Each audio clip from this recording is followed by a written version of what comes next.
What is up, guys? Welcome to another episode of RNM. It has been too long, the world has gone crazy, and today we're going to bring a little ease to that pain.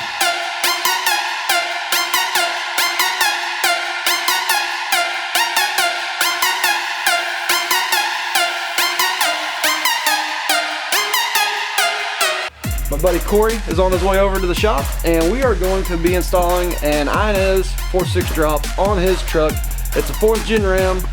We're hoping to clean up a couple questions that are all over the internet that people just keep asking. So maybe this video is one that everybody will just like, hey, check this video out, and this is all the information you need to know about it. So here we go, buckle up.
Alright guys, so I'm going to be adding a few clips here and there just to clarify what we're doing, so it takes a little confusion out of the video, because we really didn't talk or instruct very much because it's pretty labor intensive. This kit's pretty labor intensive. So that being said, what you just saw was Corey getting the truck jacked up in the air, putting the jacksons underneath it safely, and getting ready to work on the front end. So we got the tires off of it, truck's jacked up, all that kind of good stuff. Now what we did was we removed the sway bar links, then we removed the tie rod link, then we dropped the shock out from underneath the truck.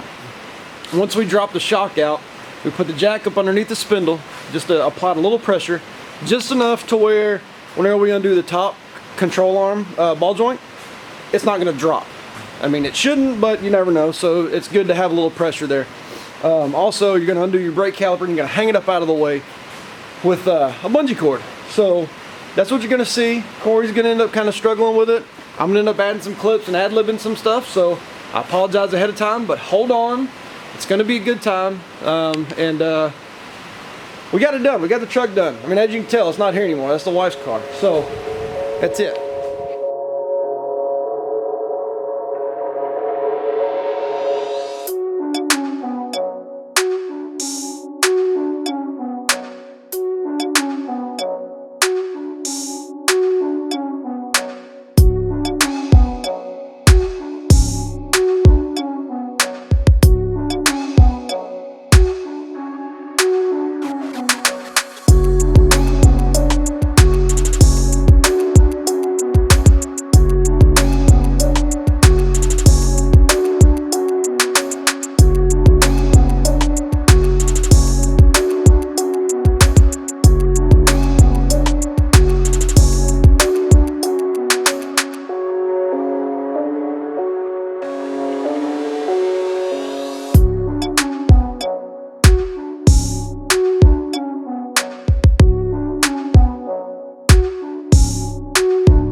Alright guys, here's one of those things that a lot of people don't really tell you about, or you have to ask about why your truck's turning so bad whenever you put on one of the IHC lowering kits. There's these steering stops on the driver and passenger side spindles, and you have to grind those dudes down.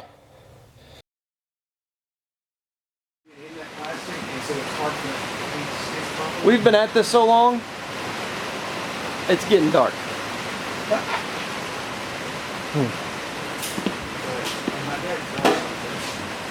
These IHC kits, they ride really good.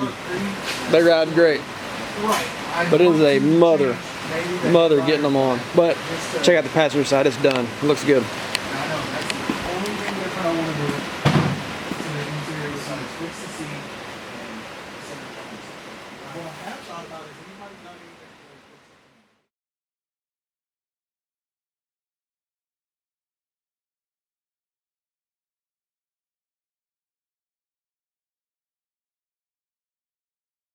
Well, finally, we have the front done. Woo! And the red core. Front is done. Done. Finally, it only took all day. Like, it literally took all day.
Second little add-on. So now we've moved on to the rear end of the truck. We've actually dropped it. We've got the springs out from underneath it. And this is the point where we started to have issues. Corey's U-joint bolts on the differential were extremely difficult to get off. To the point where I wasn't sure if we weren't going to break one. So we ended up just pulling the whole drive shaft out with the rear end, just because it made more sense. And they'll probably catch some flack for that, but it's been just fine. Much as they try. Update number 3. We are on the way to the store to get more Sawzall blades and grinding wheels for the no-cut kit brackets. Yay. Yeah. This kit's not for the faint of heart, I don't think. It's yeah, it's interesting. You better enjoy who you work on it with, because if not, you're gonna find a reason to cuss each other out or something. Yeah, yeah. Luckily, we're having good times. Oh yeah. So, could be worse. But just know that the no-cut bracket kit, you still have to cut. At least we did. I mean, if there's a way, show me how, Sensei. I'm ready. But as far as I know, there's not. Next, you're going to see that I'm going to cut the brackets on the rear axle, the upper control arm mount brackets. In the instructions, it wasn't very clear how much you have to cut off. It's a lot, especially for a no-cut kit, unless we just installed them wrong, but his truck's driving fine, and so is mine and my last 2 Rams that I've had. So we'll leave that be. But like I said, the rear end portion of this is, you be prepared to spend some time here if you don't want to just hack the upper control arm mounts off. We just hacked those off. I torched them off, and then I ran out of an oxygen bottle. So yeah, that was pretty bad. And we broke out the Sawzall out of the old 12-second closet. That's it. That's the guy right there.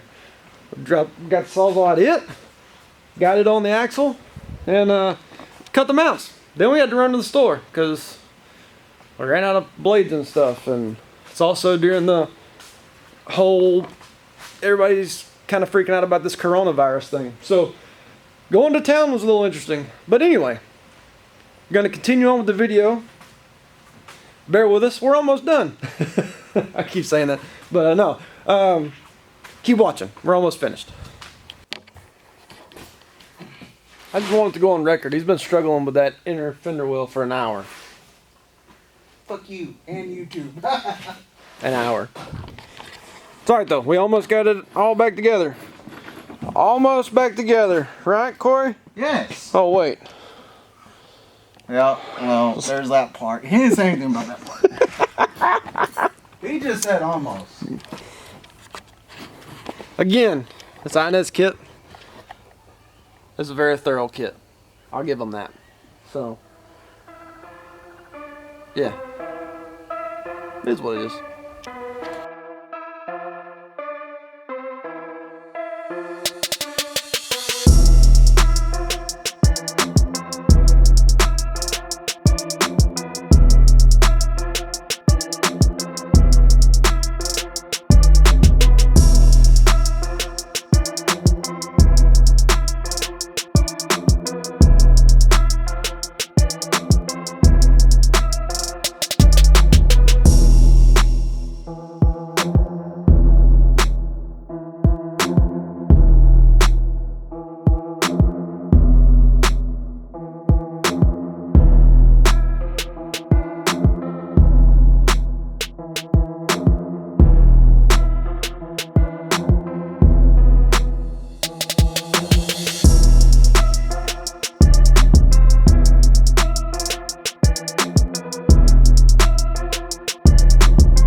Alright guys, that is a wrap.